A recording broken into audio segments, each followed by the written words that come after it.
Well, it's been a while, hasn't it? And I suppose we have some things to cover and talk about. So, here we are. Not much has changed with the truck, unfortunately. And it's for some of the most idiotic reasons you could imagine. Now, I will be the first to admit, I think I addressed this, how unhappy I was with the upper radiator hoses. Like, I would order stuff in. We're not skimping. We're getting the good stuff. We're getting Gates. When Gates was bad, we were getting, Continental. We're doing, like the legitimate way to handle it, right? It's not like we were, going with the eBay special or so-and-so that somebody knows has a, ad and they're going to ship it out of Pennsylvania or Ohio. No, this was legitimately me trying to get good parts. And the Mopar ones continue to just get pushed back and back. So what we're referencing is this guy right here, and that one, although the lower radiator hose, which that's what this is OE lower, its replacement was surprisingly okay, which makes no sense. Now, this is the OE hose. That's right, this thing is over 20 years old, and I can prove it because if you go back to when we started this, that's exactly how the factory terminated these things. So if we were to spin it around just like this in this configuration, you've got kind of the heat shrink, you've got that protective wrap that is right where, if you recall, this would hug the fan shroud. Now, if I set that there, it'll do two things. It'll take away from what's behind it, and it'll give you something to compare it to. Keep in mind, this that my hand is on, OE Mopar, 20 plus years old. That thing right there is the best upper radiator hose I could find for the longest time. This consists of stuff I ordered in. A lot of this obviously didn't make the videos because I thought, well, surely something's going to line up. It never did. Okay, running around, I went to every parts store imaginable. Anytime I was like traveling or doing errands on the weekend, like I'd stop in the little towns and I would hunt for Napas and CarQuests and stuff like that. Just like small town, farm type communities. I'm thinking like surely somebody's gonna have something. Everything that came out looked almost exactly like that hose. Just pathetic.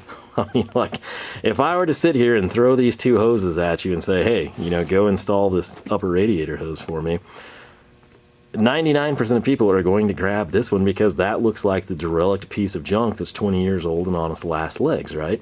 So I was very, very apprehensive about actually using that. That's why I didn't coat it or do anything special to it just yet.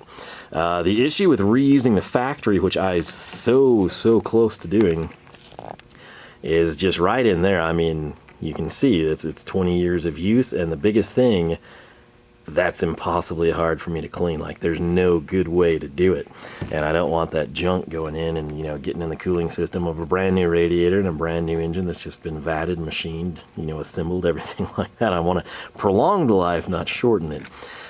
So of all the dumb things, it's been an upper radiator hose, and if I take you across here, there's a spoiler for something else. But on my birthday, literally the day of my birth, some years later, what did I do? I was running around in part stores because I had the day off. This one, I don't really like it either, but believe it or not, this Continental is the best upper radiator hose I have been able to find.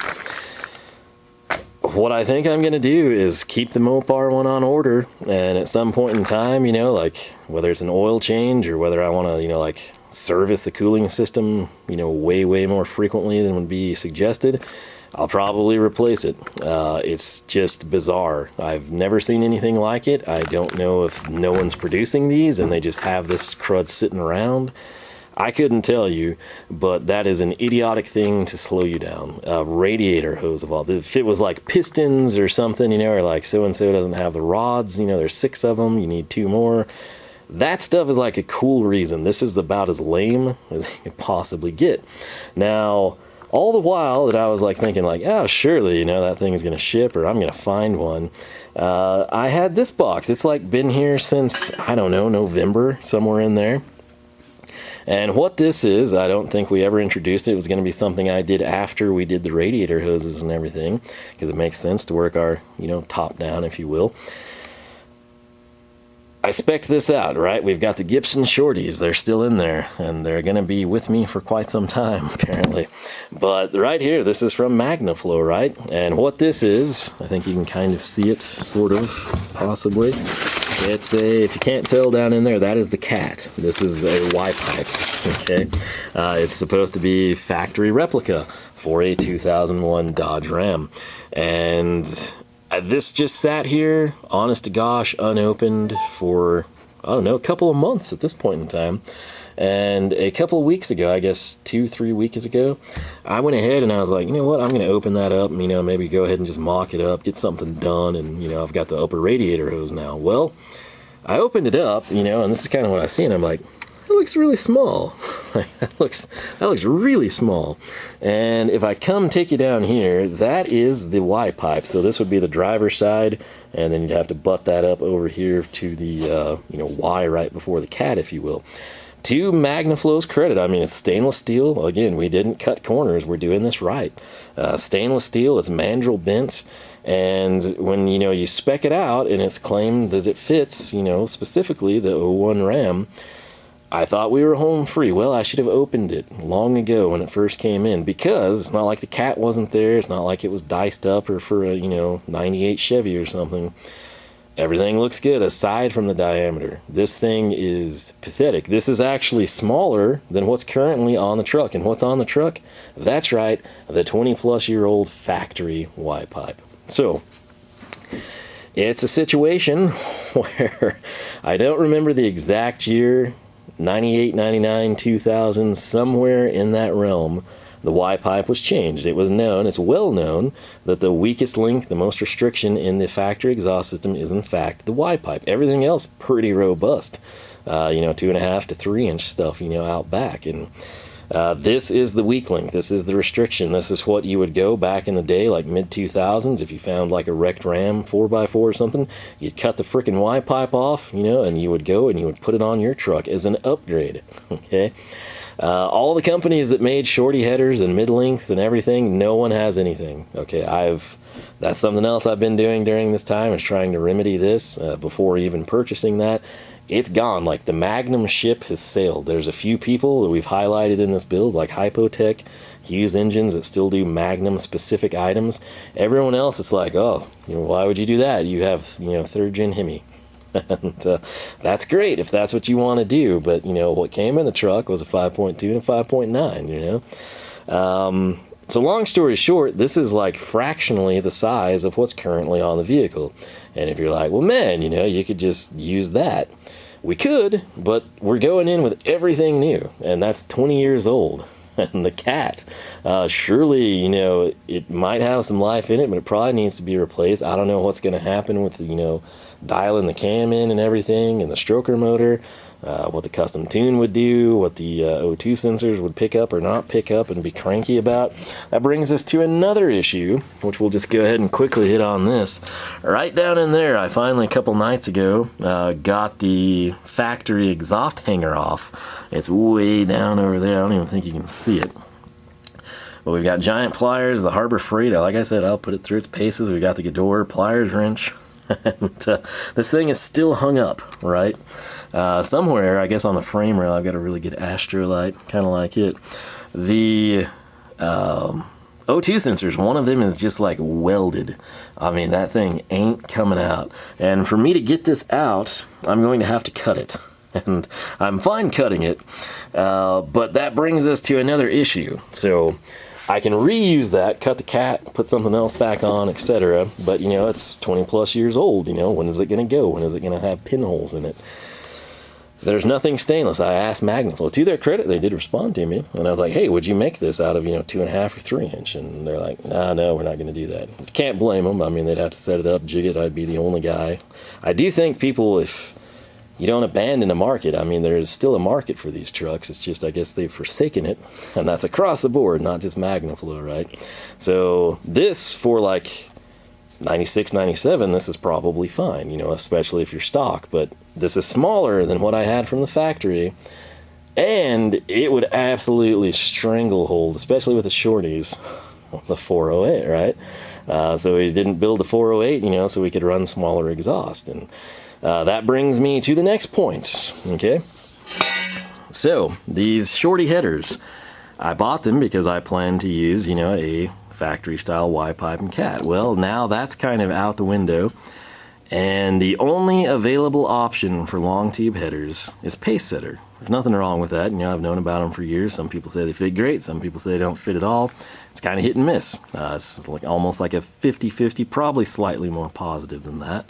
Passenger side's fine. Driver side, especially on a 4x4, is where you would have some issues. And of course, in our case, that's exactly what we've got here.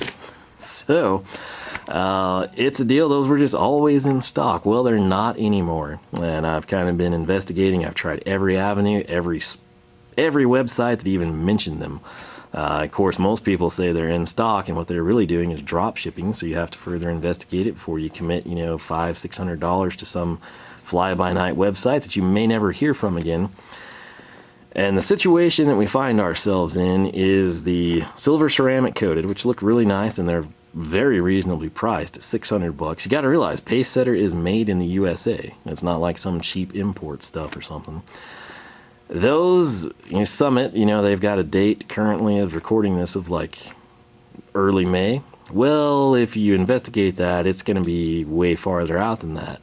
And if you know anything about things that are backlogged, you know, take that with a grain of salt. It's probably going to be significantly longer than what you're told, right? So I've gone in and I've ordered the uncoated ones. And if you're thinking like, cool, when do they show up? Well, they're also out 4 to 6 weeks. And again, taking a grain of salt, I don't expect to see them in 6 weeks. I would think probably 8 to 10 is more realistic, if not a longer delay. If you're concerned about the coating, fear not. My plan, I've checked. I can get them, I guess we're going to do, I'm not going to tell you what we're going to do, but we're going to do something locally. And we'll cover that in another video, keep something interesting for you. So yeah, these Gibsons that we painstakingly mocked up ahead of time, torqued everything as best we can, they'll be coming off. We've got the pace setter long tubes going on. The pace setters, the cool thing with them is they have an off-road Y pipe, and it is 3-inch. To kind of highlight this, I don't have the factory exhaust available for you, but right here on this workbench, we've got a 3-inch V-band, okay? I'm going to take this and I'm going to show you the difference between a 2-inch and a 3-inch pipe. So the way the V-band works, we would be welded up on both sides. It just kind of seals it together with a machined surface, perfectly mates. So that's a considerable difference, right? And if you kind of split that, go, you know, halfway from the Magnaflow pipe to the V-band, that's about where I would be with what's under the truck right now, which again, that's why this is going away. Luckily, I think I can still return it. Summit was nice about that. The Gibsons we're just going to keep. Maybe we'll use them on a Dart or a Duster. If we Magnum swap it, maybe we will have another truck at some point in time if the channel takes off. I swear these texts only come when I record, but, especially in succession like this. So that's kind of your update. An upper radiator hose, and then this thing that I didn't bother to open until I was stoked because I'd figured out the upper radiator hose. So I tried really hard to have everything lined out, and I guess I just sort of, it's not necessarily me entirely, it's kind of like the world that we live in now that's completely backwards and not like it used to be. But that's another story for another day. So yeah, that upper radiator hose, I can't remember, that may be Gates, will be coming off. And even though I think the OE one still looks slightly better than the Continental over here on the Duster, we're going to run that one. I'm going to wrap it, get it set up. I've got to make the inner spring still. I was just so disheartened by how trash the upper radiator hose was. I didn't finish that. And then I guess tonight I'm going to grab the Sawzall and we're going to get under the truck, cut the factory thing off just so we can feel like we've accomplished something. And I've just got a few odds and ends to button up on the interior. We'll try to do that. But yeah, that's the update. And it's sad and it's stupid. And if this was like 5 years ago, none of this would have been an issue. At all. If this was 15 years ago, we'd have like some really good options for headers, like mid-lengths even. But with that said, I'm going to quit rambling and we'll show the stock exhaust when we get it cut off. Alright, well, that was a workout. Fighting the creeper, probably not the smartest thing to do. But I tell you what, the way I had this set up, with all the weight kind of on the backside of the cross member, sort of held the pipe decently where we cut. Tried to make as clean of a cut as possible. This was a brand new blade when we started. That's what she looks like now. That would explain why she was jumping on me. Look at all those teeth that are gone. But yeah, got it cut off. I'll now be able, I should have plenty of space. That's why I recessed it there to get this up and over the cross member. So I'm going to get this thing out of here and we will take a look at it. Alright, so here we are out from underneath the truck. There is our hero of the hour. Again, that blade took a beating, but it was brand new. It's not anymore. So the front side's okay. Maybe we could make like some shallow cuts in it. It was metal rated. I wanted to use that as opposed to the long one because I only have one long one apparently. So anyway, got the job done. I was trying to figure out how to set these up where you could see how much bigger the factory Y crossover, whatever you want to call it, is than the Magnaflow. And as I was trying to figure out how to set that up where you could easily understand, I just came up with this. And if you're curious what this is, well, that's the factory Y totally swallowing the Magnaflow. My apologies, I haven't cleaned this up any. But yeah, that's a considerable drop off. I'm sure what Magnaflow did is base this off of like a 96, 97 prior to the factory upping the crossover pipe diameter. So that's why that thing is getting out of here. And that's about it for this video, man. I wanted to get you caught up, kind of tell you what was going on. We will, I guess, have a part following this pretty quick. I'll go ahead and do, you know, all the cooling system stuff, and then we can get back on, you know, like I just got so disheartened with everything. I kind of like even quit messing with the backup camera and stuff. I was just like, oh, it's pointless. And kind of got fired up with the radiator hose that we got sitting there, and then boom, it was just disappointment when I discovered that this thing was so freaking tiny. So that said, I placed the order. I should actually this week be getting the 3-inch off-road. Maybe we'll compare those, but this Magnaflow is going back. That's like $480 I don't need to have sitting around, and I don't really want to sell it to anybody because it's undersized for performance, and I don't think people wanting stock replacement would probably want stainless, you know, manual bins. You'd probably get like the Walker crimp job or something for way more economical of a price point. But that's my story. I'm sticking to it. I sort of walked you through our upper radiator hose conundrum I should say, whatever. And then we cut that thing off, so we at least made a little got timed out before I thought I would. So like I said, we at least made a little progress. That's all I've got for you in this one, unfortunately. But again, I've got a somewhat decent upper radiator hose. We'll go ahead and run with that one, hope for the best. It's significantly better than the one that we've got on there. We've got the factory exhaust off, the cat and intermediate pipe, all that stuff's under the vehicle. Not really anything to see. I'll clean the cuts up a little bit just for storage purposes. We'll get the Magnaflow out of here, we'll get the new stuff coming in, and we will update you as we can. So again, my apologies on the delays. I know a lot of people are saying like, hey, what happened? You sell the truck? What's going on? I'll never sell a truck. Cars are like family to me, truck in this case. And too many good times, too many memories. And let's be honest, we've made it too freaking awesome. So that's not my intent to sell. My intent is to keep and enjoy. So we'll prolong it as long as we can, sink way more money in it than we should, and hopefully be happy. So on that front, thanks for watching. Again, my sincerest apologies and delays. It's just, it was super lame stuff, and I didn't feel like making videos. Plus the tool organization stuff, we're doing that. People seem to enjoy it. And you know, it is what it is, but can't wait to get this thing. I kept hoping, like secretly, that somebody would come out with like a really sweet carbon fiber, you know, Viper style hood or something. Hasn't happened, but I do check that as well. So anyway, my advice to you is order Mopar OEM hoses when possible. I've tried to source them, you know, for like ambulances and fire trucks. Local parts store people think you're crazy, but they are they're like a 20-25 year hose. It's not really commonly known stuff, but that's what I've been told, so that's what the old timers tell me. I run with that. But anyway, I'll quit rambling. I hope I catch you back here for more from the Ram Revival, and hopefully this can get things roaring on the way. We'll have a cool surprise in store for our long tubes. That's a significant upgrade in and of itself. So we'll have that. We have some interior stuff, some, you know, like sound system, backup camera type stuff, and should be rolling pretty soon. So looking forward to that, and hopefully you are as well. With that said, thanks for watching. LoneStarMopars.com is the website. You can find us on Facebook, Twitter, and Instagram, all three at Lone Star Mopars. If you enjoyed the video, leave a like. If you really like what I'm doing, be sure to subscribe. If you really want to help me, don't ask for much, just tell other people about the channel. Whether it's tools, the truck, whatever, that will help the channel grow. But with that said, thanks for watching. I'll catch you back for more action from the Ram Revival. Here's a little bonus for you again, right there, that top segment, that's going to be our Y that goes all the way around and over and up to the driver's side exhaust manifold, or shorties. Passenger side, a little bit more simplistic. And of all the crazy things, you would think if you got, upstream and downstream O2 sensor, you would believe that the upstream sees more action, and in this case, like moisture and splash action from the tires would be the one that gets stuck. No, it's the downstream. Can never be simple, but yeah. Now that I've got that out, I'll see if I can salvage that somehow. It's not like you would ever reuse them, but maybe the harness or plug could come in handy, so I'd like to get it out. But yeah, just a little bonus action for you. I've also gone ahead and cleaned everything up again. That was a pretty straight cut for not having like a good grip and also being on a creeper when I was running it. So pretty happy with that, and yeah, it's cleaned up.